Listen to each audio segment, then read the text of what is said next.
Well, new at 6, we're hearing from a man and his sister who cares for him about their hope that these services can continue. 24 Hour News 8's Barton Dieters is here with this story. Barton. Well, Leon and Marley, the closing of the Lakeshore Clubhouse in Holland was made official earlier this month, and Sheldon House in the Hartside neighborhood will also close its doors in February, according to staff and clients. Sandy Butte and her brother Joshua are examples of those facing life without what they say has been a life-changing resource. It changed Josh's life in so many ways. It provided him an extended family. It provided me an extended family.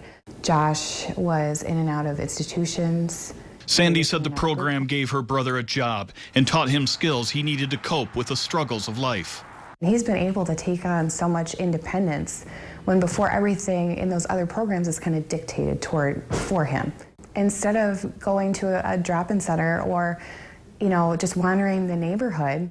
I talked to Lynn Doyle, Executive Director of Community Mental Health of Ottawa County, who said the county's deficit comes despite a mental health millage passed in 2016. That's because of state Medicaid cutbacks. Doyle said that some staff will be retained in other positions, and there are other programs available to the clients. It's a false equivalency. It's not the same. The support is just not there. Just since the news came out, he has already struggled. We talked to Joshua with his sister over the iPhone. I was really devastated. They're there through thick and thin with me. And I'm very proud to be a member of Lakeshore Clubhouse.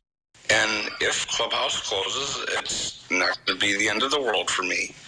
It's just going to be different. Yeah. What happens to Clubhouse happens. There's not too much we can do. But we're not going to give up, right? We can hope big time. We're just not going to give up. No. Now, Sandy hopes they can find community to support and run the Clubhouse in Holland as a nonprofit. Just now I heard from a spokesperson from Network 180 in Kent County. They say while no final decisions have been made, the county faces a $10 million shortfall and cutbacks are coming, likely including Sheldon House. In studio, Barton Dieters, 24 Hour News 8.